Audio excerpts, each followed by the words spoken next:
கிறிஸ்துவுக்குள் அன்பான கர்த்தருடைய பிள்ளைகளே, உங்கள் யாவரையும் ஆண்டவராகிய இயேசு கிறிஸ்துவின் ஈடு இணையற்ற பரிசுத்த நாமத்தினால் உங்களை ஆசீர்வதிக்கின்றேன், வாழ்த்துகின்றேன். கர்த்தர் தாமே இந்த நாளில் நீங்கள் எதிர்பார்க்கிற நன்மைகள் யாவையும் பரத்திலிருந்து உங்களுக்கு அருளிச் செய்து நீங்கள் இம்மையில் சுகித்திருக்கவும் மறுமையில் நிலை வாழ்வை சுதந்திரித்துக் கொள்ள அனுக்கிரகம் செய்வாராக. தினம் ஒரு மிஷனரி என்கின்ற தலைப்பில் இந்த நாளிலே நாம் பார்க்க இருக்கிற மிஷனருடைய பெயர் ரோலண்ட் பின்காங். இவருடைய காலம் 1872 முதல் 1942 ஆண்டு வரை. இவருடைய நாடு இங்கிலாந்து, இவருடைய தரிசன பூமி ஆப்பிரிக்கா. ஆப்பிரிக்காவின் மிஷனரி சரித்திரம் ரோலண்ட் என்ற மிஷனரியால் சிறந்த முன்னேற்றம் பெற்றது. 5 வருட ஊழியத்தில் 10,000-க்கும் அதிகமான விசுவாசிகள், 100-க்கும் மேற்பட்ட ஆராதனை குழுக்கள், இவை யாவுமே ஊழியத்தின் வளர்ச்சியை வெளிப்படுத்தியது. இங்கிலாந்து தேசத்தில் நடுத்தர குடும்பத்தில் பிறந்த ரோலண்ட் தனது குடும்ப சூழ்நிலையின் காரணமாக கனடா நாட்டிற்கு வேலை தேடிச் சென்றார். அங்கு ஆண்டவராகிய இயேசுவின் அழைப்பை பெற்று தன்னை மிஷனரியாக அர்ப்பணித்தார். இரட்சணிய சேனை இயக்கத்தில் சேர்ந்த இவர் தேவன் தன்னை சூடான் தேசத்திற்கு மிஷனரியாக அழைப்பதை உணர்ந்தார். 3 பேருடன் புறப்பட்ட இவரது பயணம் வழியிலேயே ஏற்பட்ட மலேரியா காய்ச்சலால் தடைப்பட்டு நின்றது. எனவே இவர் இங்கிலாந்து திரும்பிவிட்டார். 2வது பயணமும் பல தடைகளால் பாதியில் நின்றது. இதை குறித்து ரோலண்ட் கூறும்போது, தேவன் பேரில் உள்ள எனது விசுவாசம் அடித்தளம் வரை ஆட்டம் கண்டது. இருளில் இருக்கும் மக்களுக்கு இயேசுவின் கடைசி கட்டளையான சுவிசேஷத்தை பிரசங்கிக்கத்தானே சென்றோம். ஊழிய பாதையின் ஆரம்பத்திலேயே இப்படி ஒரு கஷ்டமா போன்ற பல கேள்விகள் என் மனதை குடைந்தது.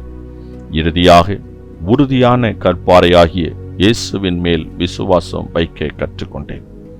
1895 வேதாகம கல்வி கற்ற இவர் 1898 ஆண்டு சூடான் உள்நாட்டு மிஷன் என்ற மிஷனரி சங்கத்தை நிறுவினார்.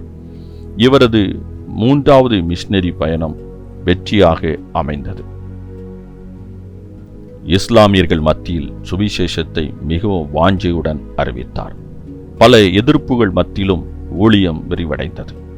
1920 ஆண்டு தொழுநோயாளிகளின் மத்தியில் ஆரம்பிக்கப்பட்ட பணி மூலம் 30,000 பேர் பயனடைந்தனர்.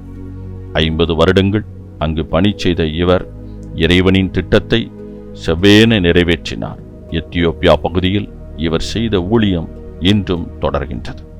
அன்பானவர்களை, தடைகளை தாண்டி சுவிசேஷ பணியை தீவிரமாக அறிவிக்கின்றீர்களா? ரோலண்ட் இவ்விதமாக சொல்லுகிறார், மிஷனரிகள் நிலைத்து நின்றதற்கு முக்கிய ஆதாரம் ஜெப ஆதரவாளர்களே. ஆம், அருமையான கர்த்தருடைய பிள்ளைகளே, ஒரு ஊழியம் சிறப்பாக சீருமாக வெற்றி நடை போட வேண்டும் என்று சொன்னால் அதற்கு பின்னாக இருந்து ஜெபிக்கின்ற ஜெப உள்ளங்கள் தான். ஆம், மிஷனரி ஊழியங்களுக்காக அதிகமாக ஊக்கத்துடன் நாம் ஜெபிக்க அழைக்கப்பட்டிருக்கின்றோம். இவர் தொழு நோயாளிகள் மத்தியிலும் ஊழியம் செய்து 30,000-க்கும் அதிகமான பேரை கர்த்தரண்டையிலே வழி நடத்திருக்கின்றார். அது மாத்திரமல்ல, ஆரம்ப நாட்களிலே ஊழியத்தில் ஏற்பட்ட தடைகளை பொருட்படுத்தாமல், சோர்வுகள் வந்த பொழுதும், மனதில் குழப்பங்கள் ஏற்பட்ட பொழுதும் கிறிஸ்து இயேசுவின் பேர் உறுதியாக நம்பிக்கை வைத்து தொடர்ந்து 3வது முறையாக ஊழிய பயணத்தை மேற்கொண்டு அதில் வெற்றியும் கண்டிருக்கின்றார். 50 வருடங்கள் கர்த்தருடைய ஊழியத்தை செவ்வையேனு இந்த பூமியிலே அவர் செய்து அநேக ஆயிரமான மக்களை கர்த்தரண்டையிலே வழி நடத்தியிருக்கிறார் என்று சொன்னால் அது மிகையாகாது. ஆகவே அன்பான கர்த்தருடைய பிள்ளைகளை, ஊழியத்திற்காக நாம் கொடுப்போம், ஊழியத்திற்காக நாம் கடந்து செல்வோம், ஊழியத்திற்காக அதிகமாக ஜெபிப்போம். அப்பொழுது கர்த்தர் மகத்தான மகிமையான காரியங்களெல்லாம் அவர் செய்ய வல்லவராக இருக்கின்றார். அன்பானவர்களே, இந்த ஊழிய பயணத்திலே நம்மளுடைய அர்ப்பணிப்பு என்ன? சிந்தித்து பாருங்கள். கர்த்தராகிய இயேசுவின் மூலமாக உங்களை ஆசீர்வதிக்கின்றேன், வாழ்த்துகின்றேன். கர்த்தர் தாமே உங்களை ஆசீர்வதிப்பாராக. இந்த நாளின் தியானத்துக்குரிய வேத பகுதி 2 சாமுவேல் 23ஆம் அதிகாரம், எரேமியா 26ஆம் அதிகாரம், ரோமர் 15, 16 அதிகாரங்கள். இந்த வேத பகுதிகளை வாசித்து கர்த்தருடைய ஆசீர்வாதத்தை பெற்றுக்கொள்ளுங்கள். கர்த்தர் தாமே உங்களை ஆசீர்வதிப்பாராக. ஆமென்.